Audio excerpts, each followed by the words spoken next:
I think I'm saying that we struggle all our lives to answer it. But it's the struggle that is important. That's what helps us to define our place in the universe.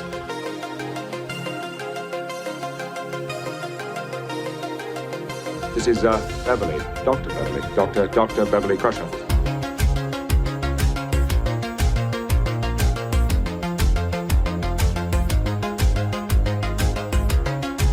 Look where we are. Here, all of us in this moment. So let's do what we spent our entire lives learning to be great at.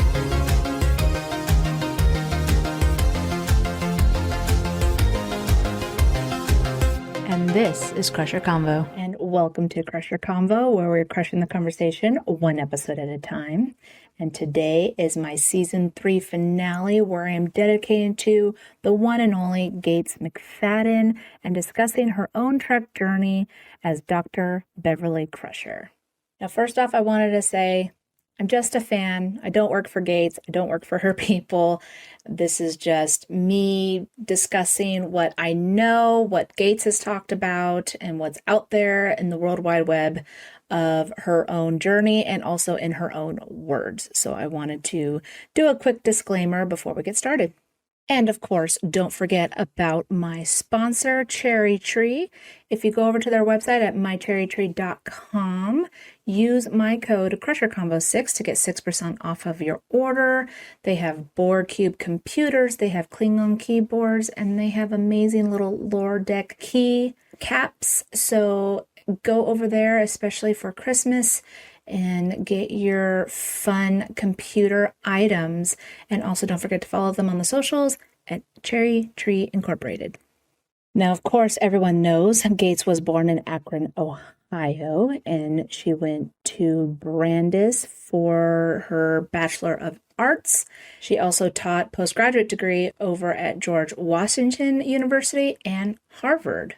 She lived in Paris for a short time, where she learned clown under Jacques Lecoq. And she also had taught at NYU for a little bit clown class. And one of her students was Rainn Wilson. And this is what he had to say when he was on the Adam Friedland show. But this woman, Gates McFadden, was our clown teacher just for a couple of weeks or months. And she was actually played Dr. Crusher on Star Trek: The Next Generation. The beautiful redheaded woman. She teaches clown? He is a clown teacher, a master clown teacher. I think it's always so funny when I see that. I have actually a longer version of his conversation where he was discussing about what he learned in clown class with Gates over on my TikTok and Instagram. So go ahead and go check it out. But here is, the early years of Gates. So hopefully Google was good to me. I found these on, Google Images. I've seen the two right photos, the middle and the right one, before during her early years. I've never seen the left one, and I'm just hoping that I didn't get tricked by AI, because if I did, I'm going to be really pissed off. But it looks like Gates, and it could be a photo of her. However, you never know nowadays. So I'm just going to put that out there right now.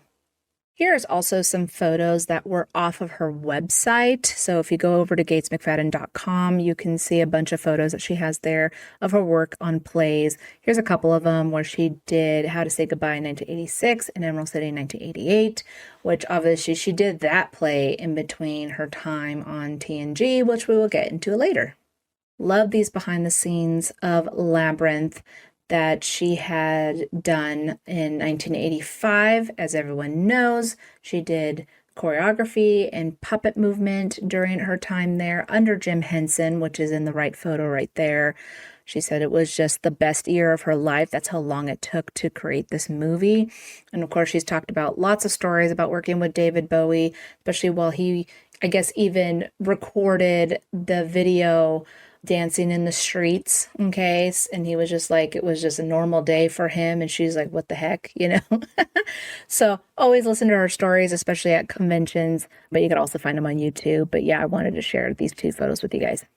So here are some of Gates's work outside of Trek. So of course, like every actress or actor, they start off in soap operas. I believe she had also done I don't know if it was General Hospital or All My Children or something like that, but she also did an episode there.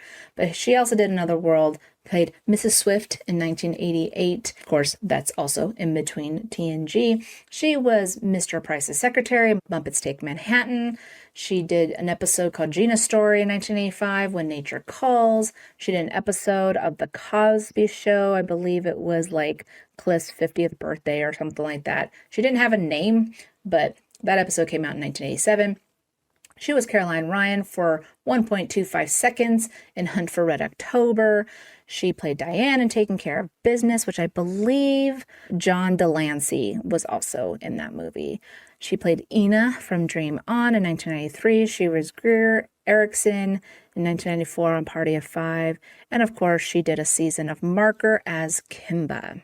She then was Paul's boss, Allison, in Mad About You. She was in a TV movie, which I actually remember seeing this movie when it came out, Crowned and Dangerous. She was a real bitch, but it was a decent movie for that time in the 90s. She was a judge in The Practice. She played Mrs. Peterson in The Division. She was also a judge in Franklin and Bash. And then, of course, as we all know, she is doing the voice of Mother Ascani in X-Men 97. I did want to add real fast that Malcolm McDowell was one of the lead roles in Franklin and Bash, and as everyone knows, he was also in Star Trek Generation, so that was kind of a nice little reunion for her. So let's just jump right in, straight into her Trek journey. So Gates has talked about a lot of how she got into Star Trek. She never grew up with it. She was someone that she said that she never had a TV, especially when she was in Paris. She never, she was always out doing stuff. And so Star Trek was never in her radar. And the only reason that she auditioned is because her agent at the time begged her. Her agent was a huge Star Trek fan and was like, please, please, please, they're doing a new show. Please audition. So here is a clip on the center seat where she had discussed about how she got into Star Trek. As for my presence, yes, that's me. I almost wasn't even present at my audition. I had come out to LA for something else, and I was on my way back to the airport when my agent said, please go to Paramount and audition. Well, what's the parts? She said, oh, just go. I went there, and they said, yeah, any of the women's roles. Doctor, all I've got is an order to report to sickbay from the only person aboard this ship who can give you an order. Jean made it very clear that I was a high-ranking officer, that Riker and Crusher had the same rank, and that if I felt that the captain, something was off psychologically, medically, I could ask him to step down. I thought it was a big step forward for women in command positions.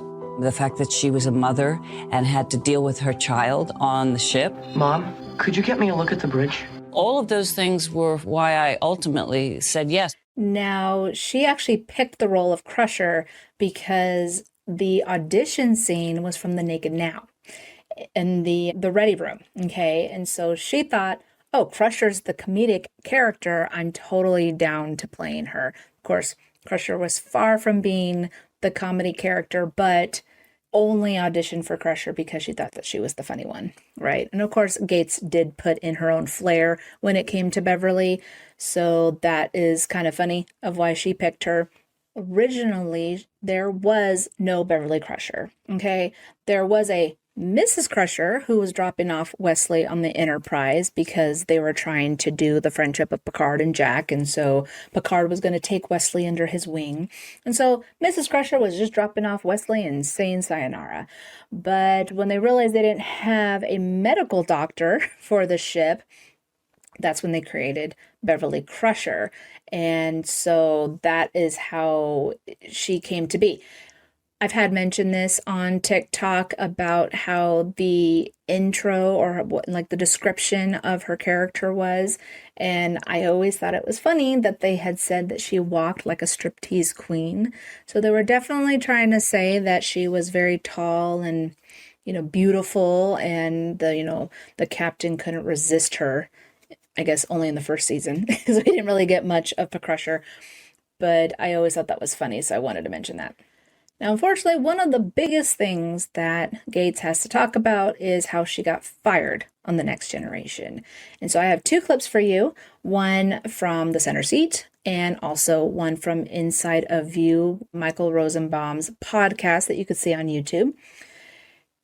It's really unfortunate that Gates had this cloud over her head all because of a stupid ass showrunner who just wanted to control everything.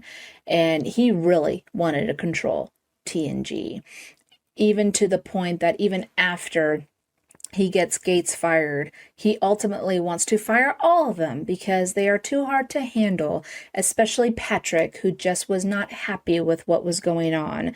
And that was the catalyst that got Maurice to be booted out, because all of a sudden he's like, I'm just going to fire all of them and we're going to destroy the Enterprise and kill everybody on the ship and start over. And that was a big no-no for Gene and Berman. Okay.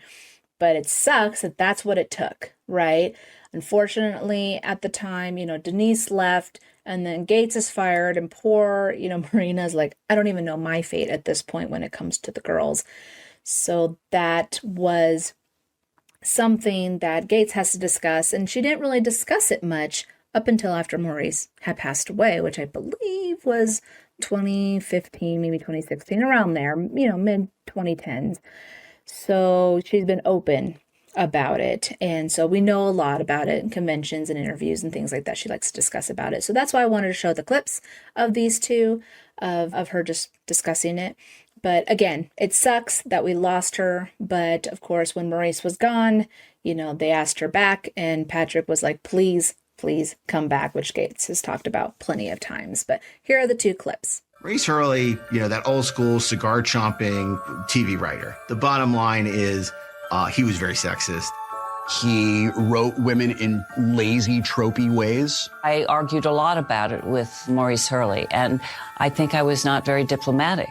He just was not happy with her. I think I really, really upset him. And I remember at the closing party of the first season, I had been told by my agents how popular my character was. I remember I was saying hello to everybody, and Maurice Hurley looked at me with a look that I will never forget, like, okay, you will see. You're going to be surprised. And I heard later that he said either she goes or I go. And then it was like a week later that I was told by my agent that I was, fired. Well, they don't call it firing. They say you're not asked back. No, you were fired. No, but what here, like Maurice Hurley, yes, head writer and showrunner, did not like working with you, and at her demand, you were let go. Is that true? It was a he. Oh. I think it is true. Maurice, I don't know that. I don't know that for sure. But here's the thing. I think they had, I had said no to Star Trek twice before, and went to do a play for $400 a week with Linda Hunt. So I wasn't at all into the business aspect of, be it theater even or cinema. That's not where I came from. I came from like, okay, guys, we're going to make this the best we can make. And so many of the things that I'd done had been collaborations, like complete collaborations with people. We would develop a piece. So I didn't get this whole Hollywood thing. And there really are politics. Oh. Now, even though she came back and that was great, and there were some high moments and low moments with her character, we definitely saw more low, especially when the movies are concerned. And so that's also another what the heck were any of the writers or any of the showrunners or anything that's going on behind the scenes are thinking, okay? Because Gene was gone by the 5th season, and it was now in charge of Rick Berman, and it just didn't seem like they really fully cared for the character. The fans loved the character. Gates absolutely loved her character. But in some cases, she wasn't treated with the respect that she was due, right? So one thing that I had learned, especially stepping into my own Trek journey and learning all of this stuff, is just man, so much happens behind the scene just to get out even one episode. I remember my husband, because he grew up with The Next Generation, he had said, oh yeah, the doctor was gone for a season. And he never knew why, and he never questioned it. And of course, he was a child at the time, so it wasn't like he was reading tabloids or anything like that. But when I had told him, I flipped out my phone and I was like, oh, it said she was fired. And he was shocked, okay, especially for a character that he really did not care for, which was Pulaski. It's just a big shift. And, Gates really had to go through a lot. And one of the other things that she also had went through at the time was, she didn't really do a lot of conventions because prior to her Trek journey, she had a stalker. And now Gates speaks all about that in a lot of interviews, especially Inside of You. So definitely check out that podcast episode. But she just didn't know. She was afraid. She had no idea. She says there's politics involved. She just wants to just do what she loves, get paid, and go on to the next adventure. I mean, like she said, she turned down Trek twice, and Gene kept being like, no, this is great. And I think she had told this story, I believe it's on YouTube somewhere, where she had mentioned that he had called her from his hot tub and was like, this could all be yours if you join. And 3 times a charm, she decided to do it. So there's just a lot that Gates, went through, but now it's something that she cherishes. She loves the fans. She understands it more, I think, is how she puts it, of, why it means so much. So now let's fast forward 20 years after she last played Beverly Crusher in Star Trek Nemesis. She finally got her chance to come back as Beverly on Star Trek Picard. But that almost didn't happen because when Patrick had decided to do Picard, he did not want it to be a TNG reunion. And he actually took the whole cast. He took Brent and Gates and Jonathan and everybody else to dinner and was like, I'm doing Picard and none of you are going to be in it, because he wanted to do something so different and he wanted to leave TNG in the past. And I guess they took it with stride. They're like, all right, cool, whatever. But Gates really wanted to come back and was hoping to come back for season 2, but didn't get a call back because, Michael Chavon and Akiva Goldsman were basically going a different direction with the show, just like Patrick had said. But unfortunately, we didn't even really get mentions. Now, we did get Riker and Troy in an episode in season 1, and that was kind of like their little nod to us. Patrick just didn't want them to be like part of the entire story, so that was okay. But Michael even had mentioned in an interview, he's like, I just forgot about Beverly. That's why she was never mentioned. She just didn't pop into my head. It's infuriating, okay, to hear something like that, especially for a character that people did love and enjoy. Like Gates said in her interview, she was told that she was like the 3rd favorite of the entire cast. And to know that 20 plus years later, we have these showrunners who say they're huge TNG fans, just kind of dismiss her like she's not important. And so it gives you Maurice Hurley vibes when you hear stuff like that. She went through so much to give us this character that we love and cherish. And people like Maurice just dismissed her as like, nope, we're just going to get somebody else. You're not important. And now we have these showrunners who are kind of doing the same thing. But bless Terry for coming in and giving us fans that not only nostalgia, but a story that fit it. And of course, Patrick was okay with it because it was the final season. But what's hilarious is that he loved it. He loved being back with them. He loved seeing, his old castmates again. And I can't speak for Patrick, but I feel like that's probably his favorite season, right? Now, this also gave Gates an opportunity to do things with Beverly that she wished she had gotten the chance to do back in TNG.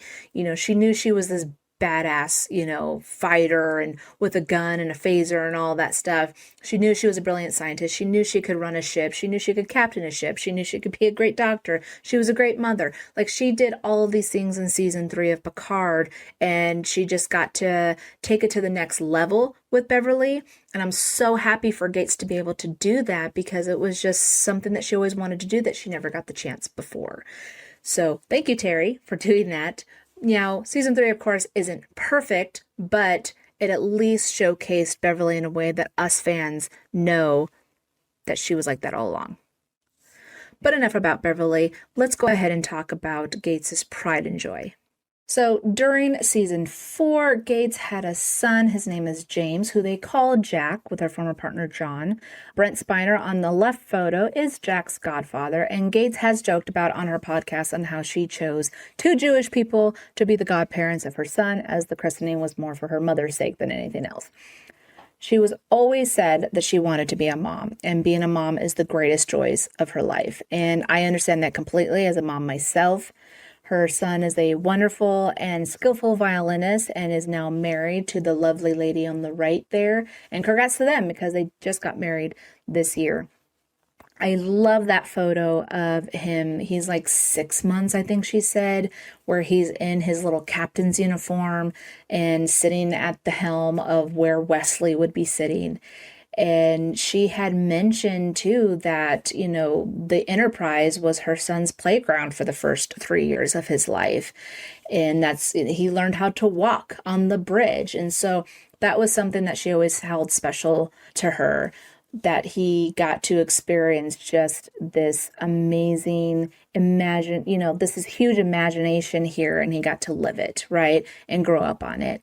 But it's kind of funny because he kind of looks like a little mini Picard, and if they did head right in her pregnancy, he would have been a nice little fit, because there would have been no other father other than Picard at this point. So again, I want to just do a little quick Gates' Trek journey. And I also wanted to talk about what Beverly means to me. Okay, I've talked about this plenty of times, but the one thing that I've learned from the character of Beverly is how to be an amazing mom and how to be an amazing leader in her department, how she can be compassionate but also be fierce, and how she can, love with every ounce of her being, and then also fight for what she believes in on the same level. And, again, we never really saw single moms being portrayed at that time. And like she said, that was one of the biggest reasons why she decided to do this character, because it was a big deal for women to showcase them that they can do anything, right? So I wanted to share my love for the character and why this is so important to me with the podcast, and pointing out all the hits and the misses of her character and the show, and other female characters that we enjoy, like Janeway and Seven and Rafi, and there's Troy and Tasha and all of them, and why they mean so much to us.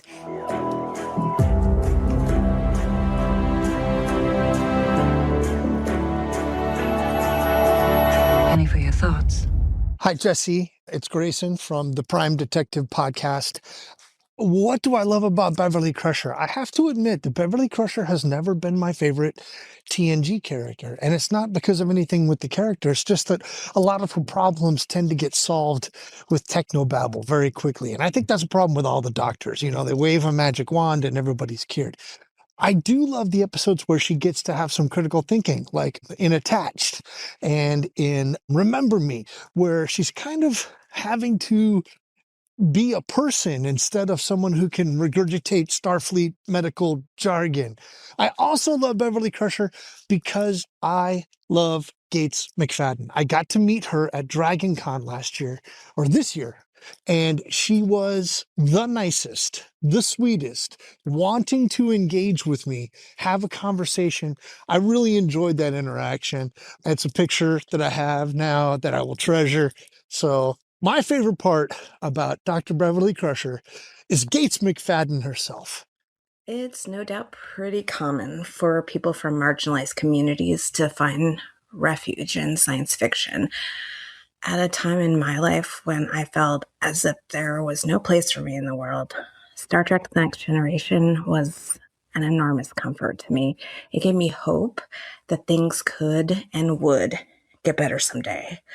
Dr. Crusher was a vital part of this. Her character is so capable and confident and poised. There weren't enough women like her in media at the time, or at least not in my opinion, there weren't. While I never wanted to be a doctor or have fantastic space adventures, what I did want was to have Beverly's self-assuredness, tenacity, and above all, the courage to stand up for what's right. In that respect, she was and continues to be a very important role model. Now, thank you to everybody for chiming in. I really appreciate it. But now let's go ahead to our redhead alert.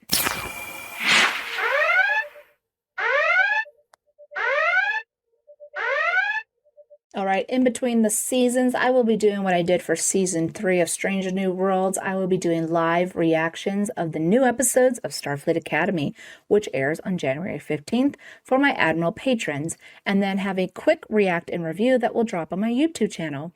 I am looking forward to this new series. I am being cautiously optimistic, but I am curious of what they have in store for us, so tune in when those drop.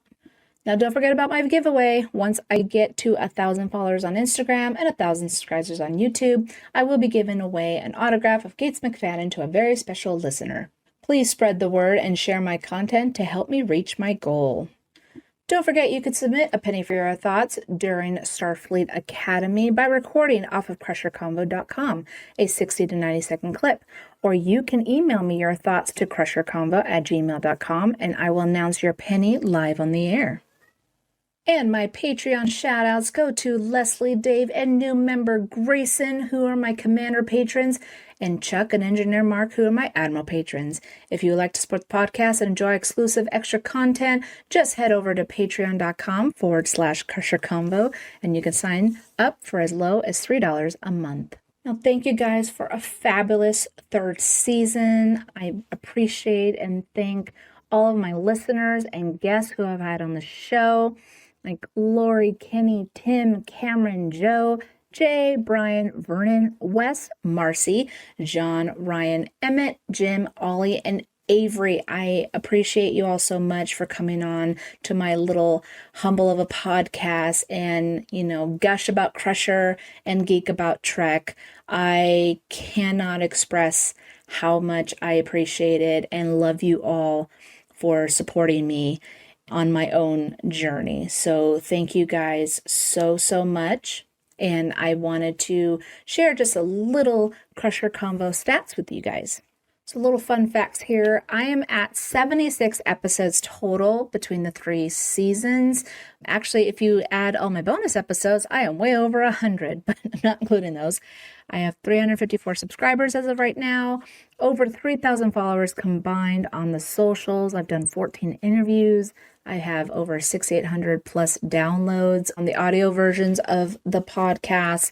And then, of course, I'm at 167,000 views on YouTube. And I am absolutely grateful and love you all for helping me and supporting me through all of this. I couldn't have done it without you guys. So thank you guys so much. So that's it, guys. Thank you so much for joining me tonight. I hope you guys had a wonderful Christmas and holidays. I am excited to be coming back next season, somewhere in probably end of February. Haven't really decided yet, but again, check out those quick reaction and reviews of Starfleet Academy, so I won't be gone for too long. But thank you guys so much, and as always, live long and prosper. Bye, guys. Crusher out.